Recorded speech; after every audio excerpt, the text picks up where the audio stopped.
За само 12 работни дена штипската компанија ЕАМ треба да плати струја во висина од 636.000 денари.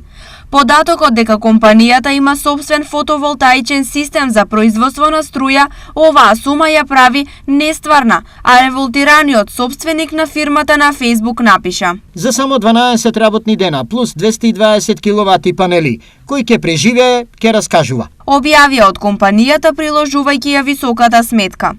Иако на непромисливо високи сметки се жалат сите компании, сметката на успешната штипска компанија кризата ја прави депремирачка, бидејќи таа произведува и своја струја во која според податоците се вложени најмалку 200.000 евра во намерата да се најде решение за струјниот проблем.